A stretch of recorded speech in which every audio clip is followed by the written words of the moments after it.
Beginning in 2021, the town of Windsor has been constructing a new biosolids handling facility as part of Windsor's wastewater treatment facility upgrades.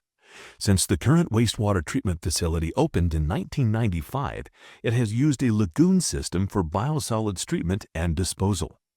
Construction of the new biosolids facility eliminates the lagoon and makes the biosolids treatment process more efficient and sustainable. It also produces a better end product for reuse as soil amendment. This new facility is also intended to account for future population growth. Solids treatment and disposal is the last step in the wastewater treatment process that begins at the headworks building, where non-organic material that makes its way through our sewer system is removed and sent to the landfill. The remaining wastewater then moves to the aeration basins where microorganisms break down the organic material and produce solids that are allowed to settle in tanks called clarifiers.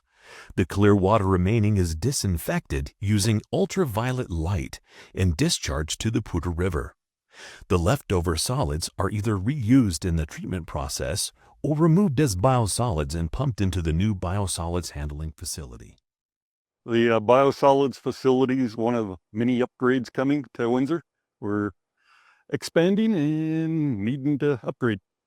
After the upgrades are done, we should be able to treat about 5 million gallons per day. Currently, our limit's 2.8, and we're doing about 2.2 right now. The lagoon, which was the original method of biosolids treatment, will be decommissioned and the site reclaimed for future construction of the new treatment facility. The new biosolids treatment process starts here, where sludge, a byproduct of the secondary treatment process, is pumped over to these three large concrete basins. With the aid of blowers pumping air into these concrete basins, the organic material is broken down by microorganisms and bacteria. When they run out of material to break down, they start breaking themselves down in a fancy word called endogenous respiration. After wastewater travels through the digesters, it's pumped into the facility's upper level, where the dewatering process happens. But before we get there, let's learn more about what makes this new facility work. The digesters break down organic material with the help of these blowers that provide the oxygen necessary for the biological process to take place. This is the lower pump room where we use these pumps to transfer biosolids upstairs or from digester to digester. This is the polymer room. It's a binding agent that helps the solids stick together to make it easier for the presses to separate the solids from the water. Behind me are the pumps. These are the polymer pumps. They pull the polymer out of the tanks, mix them with a little bit of water to activate it.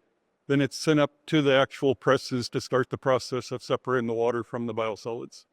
Screw presses, they separate the solids from the water.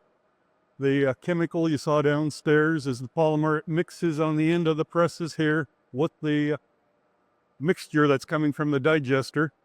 The chemical binds the solids together. The machine actually separates the water from the solids, and you can see it on the end here. Once the biosolids reach the top of the screw press, they are dewired as much as possible and drop into a chute, which drops into a trailer or below us, where it is later hauled off. The dewatered solids are periodically hauled away and properly disposed of by a third party. They will apply the biosolids to farm ground for crops that are not intended for direct human consumption. Another option is hauling them to a different facility for further treatment, such as composting. The wasting process is getting rid of the excess bugs, our microorganisms, and we'd send them to this biosolids cell over here. We would basically need to waste every day into this, and about once a year we'd have to have the solids removed by dredging.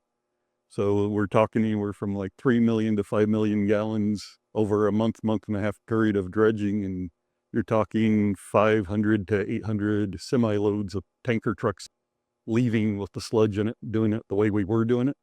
With the new biosolids building over here, it'll cut the volume of trucks way down. We'll be hauling off dry material, or mostly dry material, instead of a slurry of liquid full of bugs. The new Biosolids facility produces a much drier product, much like moist soil, which requires hauling about once per week. The old biosolids were about 3% solid and 97% water.